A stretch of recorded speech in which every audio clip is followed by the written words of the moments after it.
E aí nós vamos entender que a oração é algo de fato que nós fazemos, Jesus nos ensina, para vivermos uma vida longe do pecado, ou uma vida pecando menos, não é?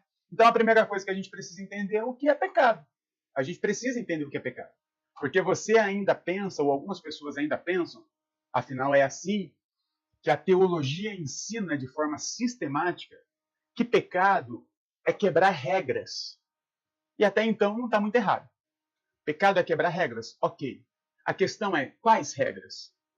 Quais regras eu quebro para ter cometido um pecado? Essa é a questão. E aí você sabe que quando a gente está falando de pecado, nós estamos falando de regras do próprio Deus. Né? Primeiro, só para você saber, pecado é uma palavra que aparece bastante na Bíblia, tá? Tanto no Antigo Testamento quanto no Novo Testamento.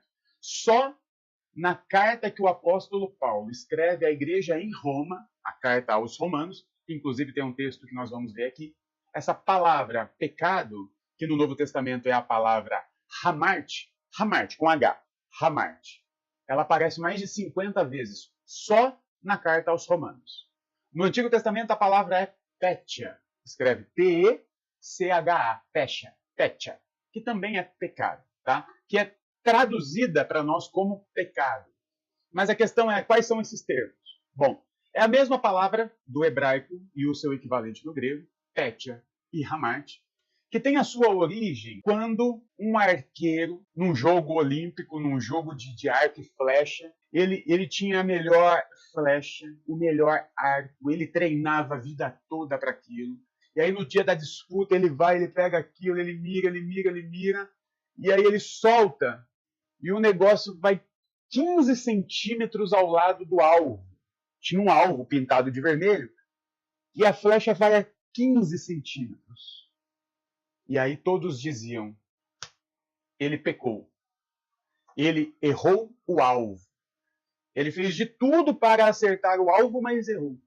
Ele se preparou, comprou o melhor arco, fez a melhor flecha, anos de treino, tentou acertar, mas hamart, pecou. É daí que vem a nossa palavrinha, que é traduzida para nós como pecado. E você já tinha ouvido falar, né? Que é errar o alvo. Você só não sabia, talvez, dessa parte mais técnica da coisa.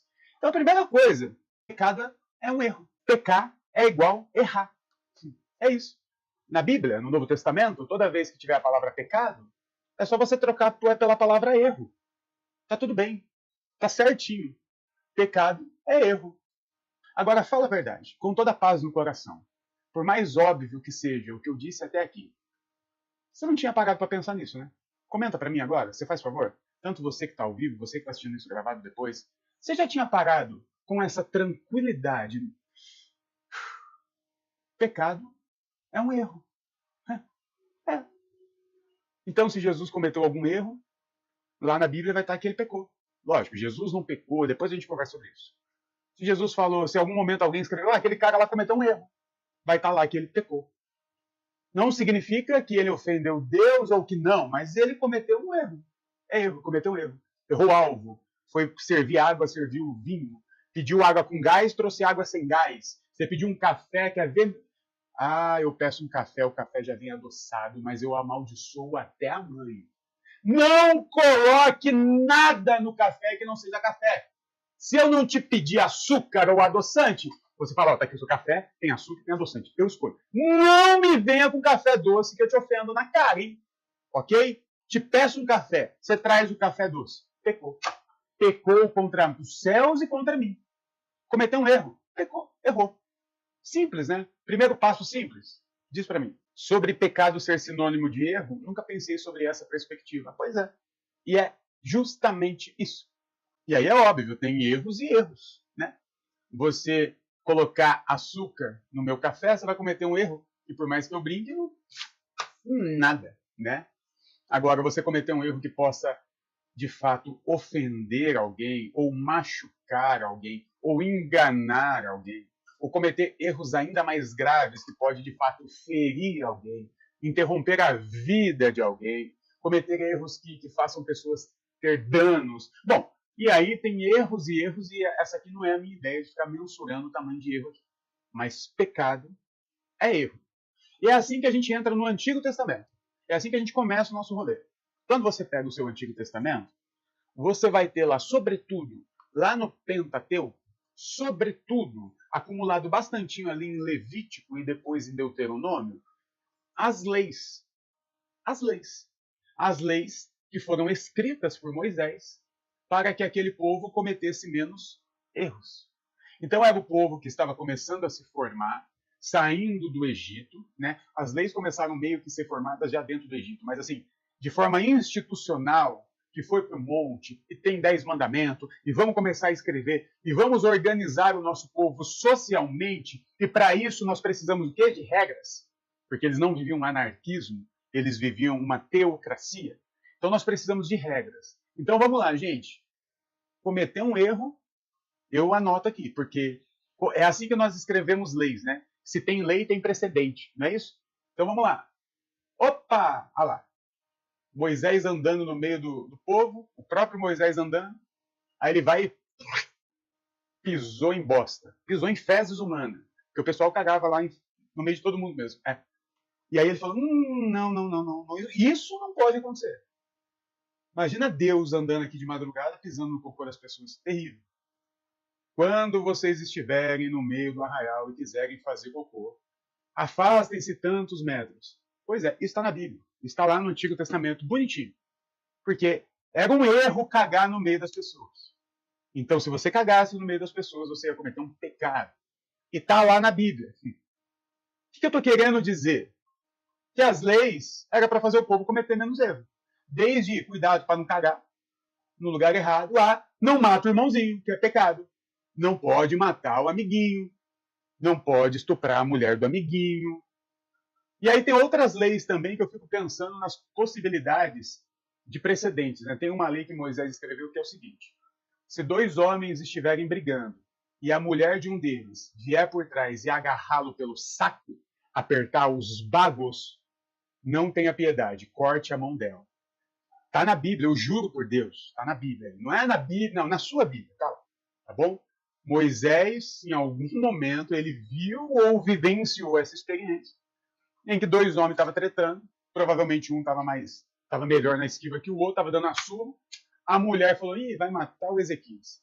Foi lá, o que eu vou fazer? Eu vou dar uma paulada na cabeça? Não sei, eu vou na parte que eu me garanto. Grudou no bago do maluco, subiu 3 tons, e aí não sei o que aconteceu, Moisés falou, isso não pode acontecer mais, ficar agarrando no bago dos outros.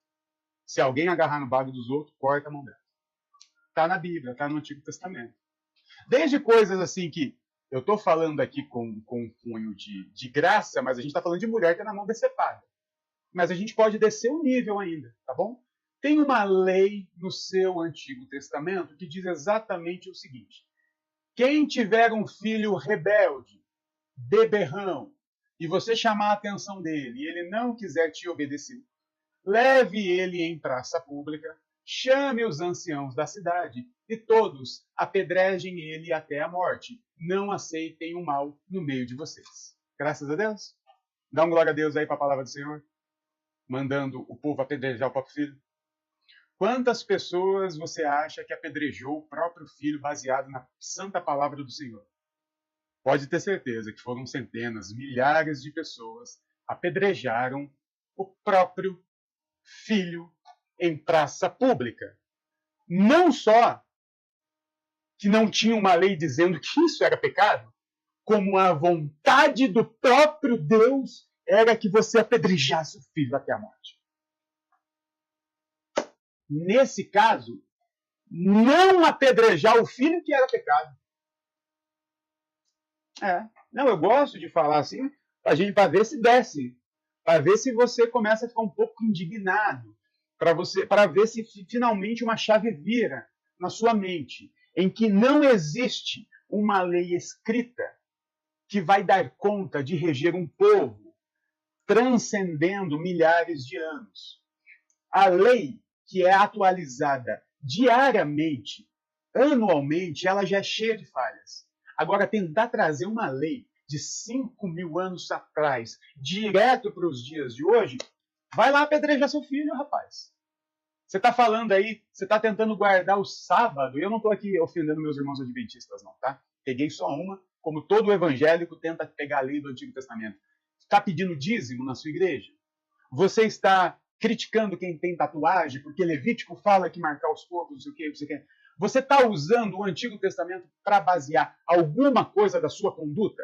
Então, ou você apedreja o seu filho até a morte quando ele for rebelde, ou você está caindo lá na malha do apóstolo Paulo, que ele vai falar depois, que ou você cumpre toda a lei 100% bonitinho, ou você está réu de toda a lei.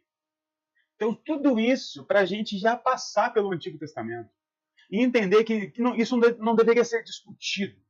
Aquilo, o Antigo Testamento, foram leis estabelecidas para aquele povo, para aquele momento. E acabou.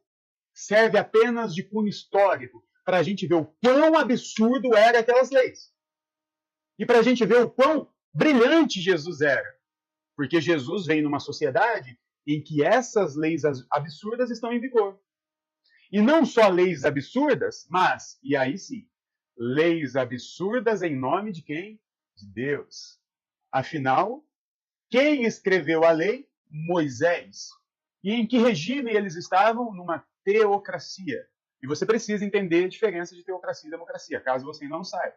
Democracia é esse modelo em que nós vivemos, né? É uma democracia bem fajuta? É. Muito fajuta? Muito fajuta. Mas é próximo de uma democracia, né? Em que o povo escolhe os seus governantes. Numa teocracia, quem escolhe o governante é o próprio Deus. Quem governa o povo é o próprio Deus. Mas como Deus não está aí sentado em trono dando lei, Deus ele vai nomear os seus semideuses que vai governar o povo. E esses semideuses, falando em nome de Deus, vai dizer o que é certo e o que é errado. Isso é uma teocracia. É Deus que diz o que é certo e o que é errado. Você está achando que é loucura? Pois é. 8 de janeiro desse ano, estou falando de 1500 e nada, 1700 e nada. Eu estou falando de 8 de janeiro de 2023.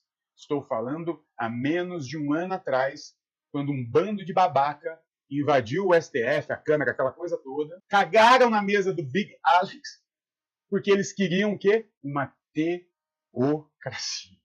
Eles queriam que a nossa sociedade fosse regida por isso aqui, ó, por este livro. É isso que eles queriam. E aí a gente pode dar um próximo passo e entrarmos no Novo Testamento. Só que aqui é o seguinte, gente. Toma cuidado para você não entrar no Novo Testamento com a cabeça do Antigo Testamento. Porque senão você só vai atualizar alguns milhares de anos na sua cabeça, mas vai continuar tão obsoleto quanto. Te explico. Os crentes mais atualizadão que tem por aí, o que eles fazem? Não, realmente, não. Antigo Testamento, não. É o Novo Testamento. Só que aí eles usam o Novo exatamente como eles usam o Velho. E só atualizou alguns milhares de anos. Porque o Novo, por mais que nós chamemos de Novo, ele tem 2000 anos. E o que tem 2000 anos que você chama de Novo agora? Vai, conta pra mim. Você já parou para pensar que aquilo que você chama de Novo tem 2000 anos? Com a mesma tranquilidade e paz que você nunca tinha parado para pensar que pecado é errar, você já parou para pensar que o que nós chamamos de novo, ele já tem 2000 anos?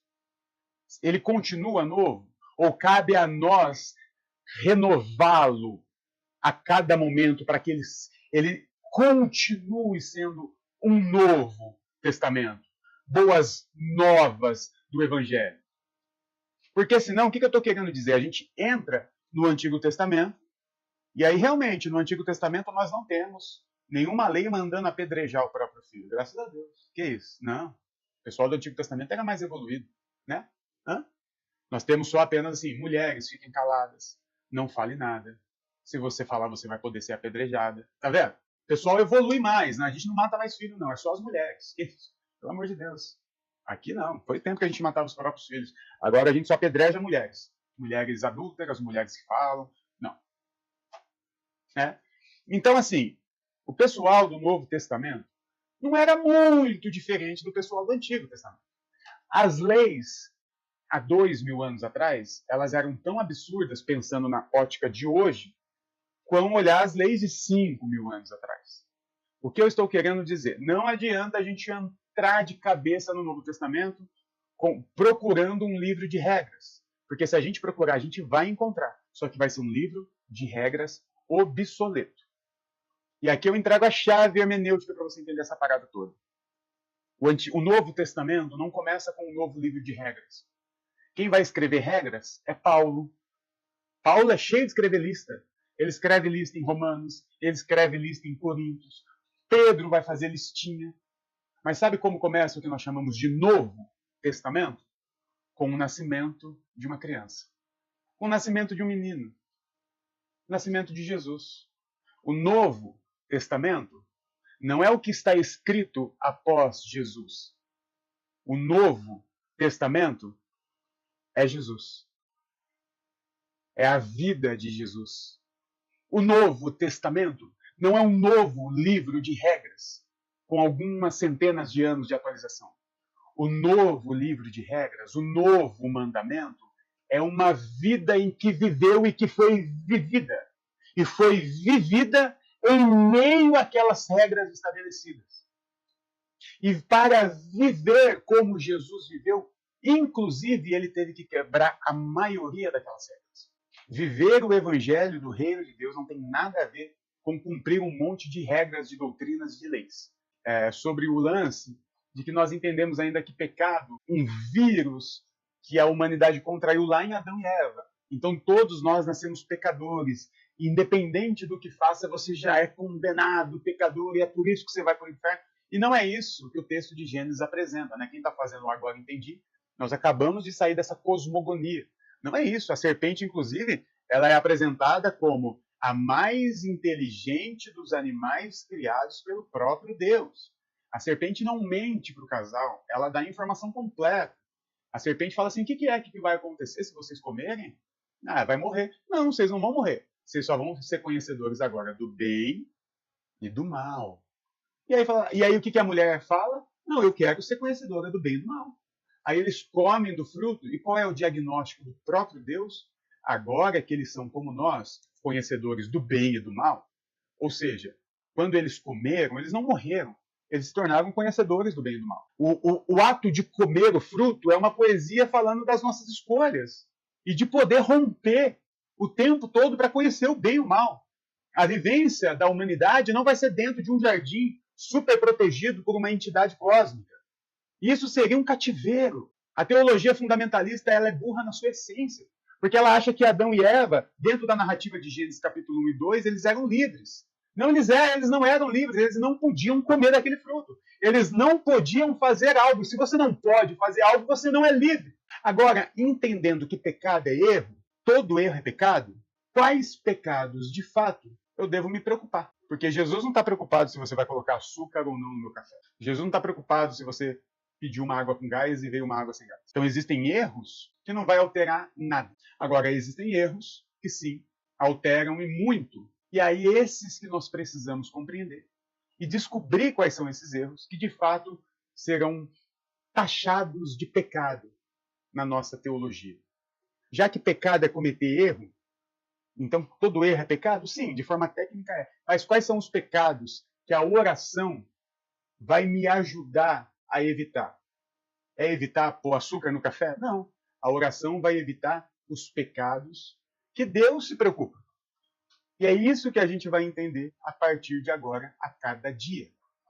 A oração são ensinamentos de Jesus que vai nos ajudar a viver uma vida encarando o pecado, vivendo o pecado, entendendo o que é pecado e o que não é pecado, e aquilo que é pecado, aprendemos com ele e evoluímos. Por isso que o pecado ele vai ser sempre ético e nunca moral. E isso é o mais importante que nós temos que entender hoje. A diferença de moral e ética. Porque na nossa sistematização, o pecado que nós temos que nos preocupar, ele é ético e não moral. E o que é moral e ética? E é assim que a gente conclui isso. Bom, moral é aquilo que vem de cima, né? Entre aspas. O que é moralmente errado? O que esses caras vivem dizendo aí? Não, isso aí é contra a moral e os bons costumes.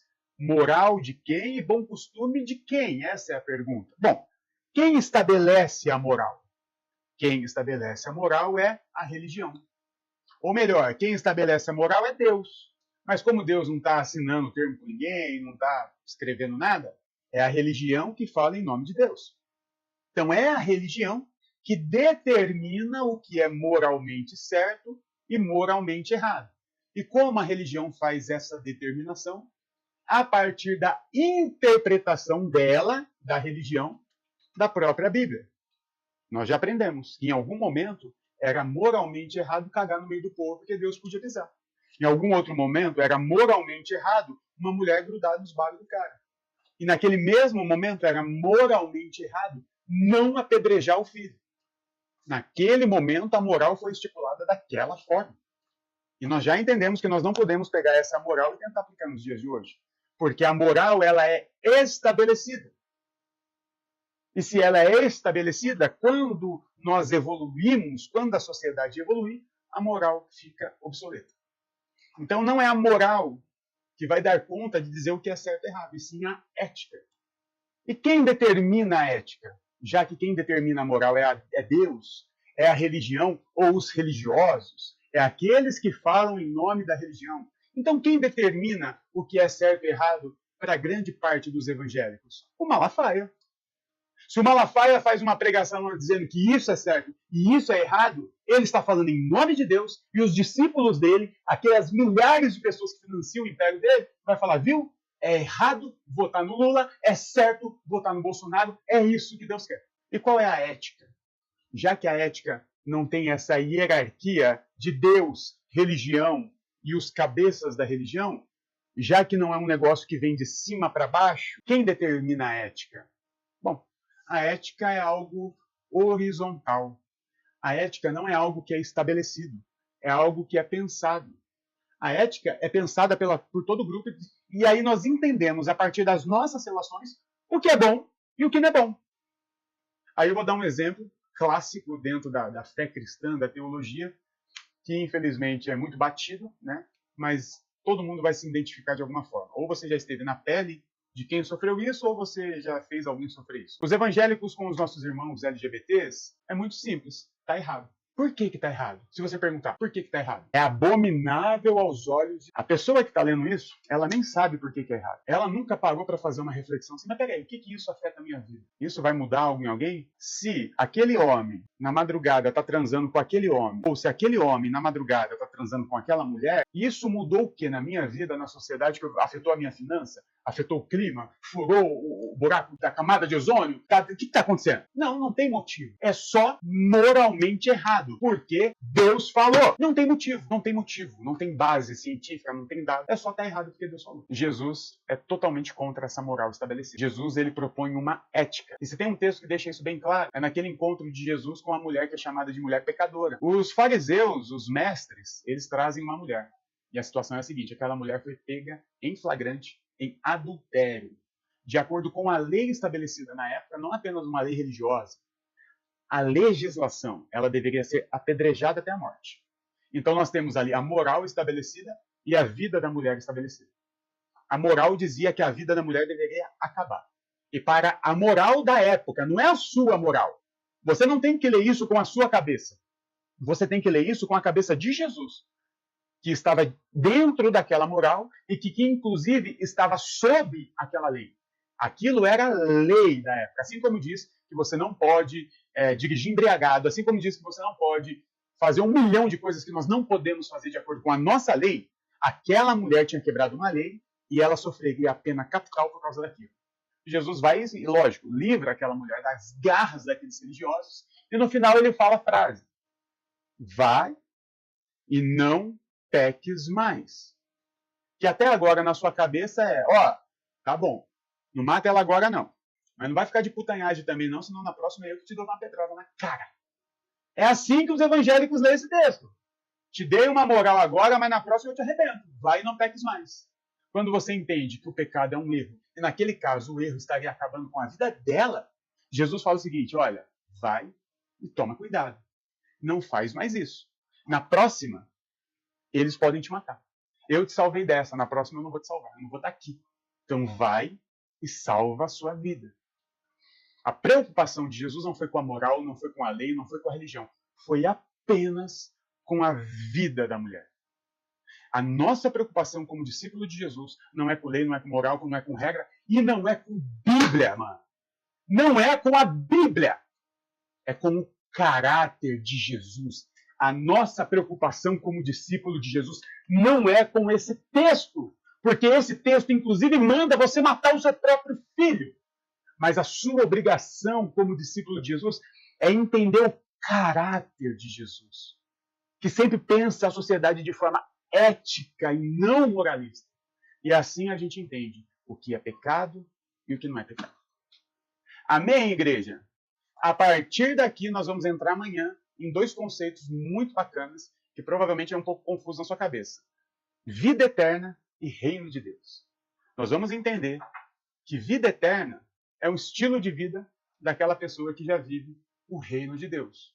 Por exemplo, Jesus fala que é impossível um rico viver o reino de Deus. Isso aqui é spoiler para amanhã, tá bom? E aí, o que você achou? Perguntas do que foi dito hoje aqui? Comenta para mim, porque a gente está encerrando o conteúdo de hoje e amanhã voltamos a entender o que é reino de Deus e vida eterna. Comenta para mim o que você achou, se comunicou com você essa história, se fez alguma diferença no seu entendimento. Você já tinha pensado nessa questão moral e ética? Agora você consegue estabelecer isso no dia a dia? Você tem tipo uma tabelinha, não que vai dizer o que é certo e o que é errado, mas é tipo um filtro. Você vai colocar na frente dos seus olhos agora e você vai enxergar. É um óculos, né? Você coloca agora, ele não vai te falar o que é certo e errado, mas é uma outra forma de ver tudo. Comenta para mim, para a gente dar uma enriquecida nesse conteúdo aqui.